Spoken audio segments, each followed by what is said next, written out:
ठीक है। तो अध्याय 3 गीता का। अर्जुन बोले, हे जनार्दन, यदि आपको कर्म की अपेक्षा ज्ञान श्रेष्ठ मान्य है तो फिर हे केशव, मुझे भयंकर कर्म में क्यों लगाते हैं? मुझे भयंकर कर्म में क्यों लगाते हैं? ज्ञान की अपेक्षा आपको कर्म की अपेक्षा ज्ञान श्रेष्ठ मान्य है ना? अब ये अर्जुन के मन का प्रश्न है। ठीक है। आप मिले हुए से वचनों से मेरी बुद्धि को मानो मोहित कर रहे हैं, इसलिए उस एक बात को निश्चित करके कहिए जिससे मैं कल्याण को प्राप्त हो जाऊं। श्री भगवान बोले, हे निष्पाप, इस लोक में यार ऐसे होगा कि नहीं? ऐसे भी हो जाएगा तो काम मेरा तो चल जाएगा, है ना? इसको ऐसे रख लेता हूँ मैं, क्योंकि कान में लगाना थोड़ा सा अजब ही सुर आता है। तो श्री भगवान बोले, हे निष्पाप, इस श्लोक में दो प्रकार की निष्ठा मेरे द्वारा पहले कही गई है। उनमें से सांख्य योगियों की निष्ठा तो ज्ञान योग से और योगियों की निष्ठा कर्म योग से होती है। ठीक है। मनुष्य न तो कर्मों का आरंभ किए बिना निष्कर्मता को यानी योग निष्ठा को प्राप्त होता है, और न कर्मों के केवल त्याग मात्र से सिद्धि यानी सांख्य निष्ठा को ही प्राप्त होता है। निसंदेह कोई भी मनुष्य किसी भी काल में क्षण मात्र भी बिना कर्म किए नहीं रहता, क्योंकि सारा मनुष्य समुदाय प्रकृति जनित गुणों द्वारा परवश हुआ कर्म करने के लिए बाध्य किया जाता है।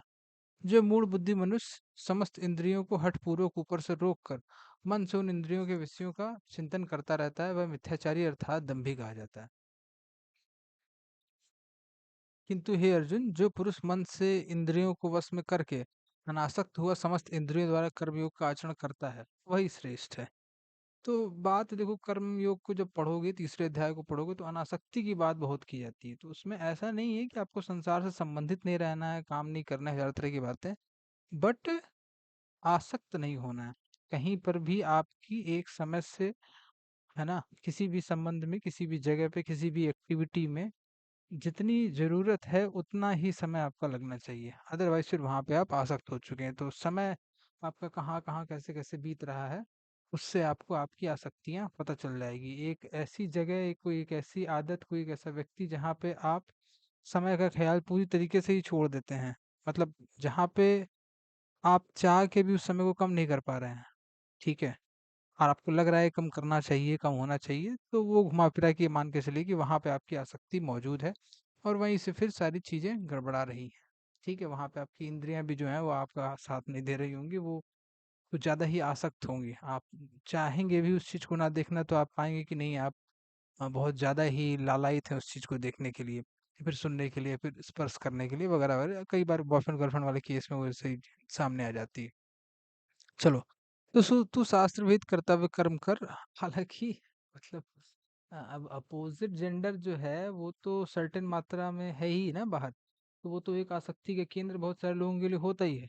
उसके अलावा फिर धन हो जाता है कई लोगों के लिए, कई लोगों के लिए गाड़ी बंगला कार हो जाती है। जो बाहर है उसी से तो आसक्त हो गए है ना? तो शास्त्र विहित कर्तव्य कर्म कर, क्योंकि कर्म ना करने की अपेक्षा कर्म करना श्रेष्ठ है, तथा कर्म ना करने से तेरा सही निर्वाह भी सिद्ध नहीं होगा। तो बेसिकली वो यही कह रहे हैं कि काम तो करना ही है लाइफ में। ऐसा नहीं है कि बस कुर्सी पे बैठ जाना है और सोचना है। ठीक है, कुर्सी पे तो हम भी बैठे हुए हैं ठीक। तो वैसा है। ठीक, ज्यादा लंबा मैं इसको नहीं खींचता हूँ, अभी छोटा ही रख देते हैं इसको बस। ठीक। ठीक।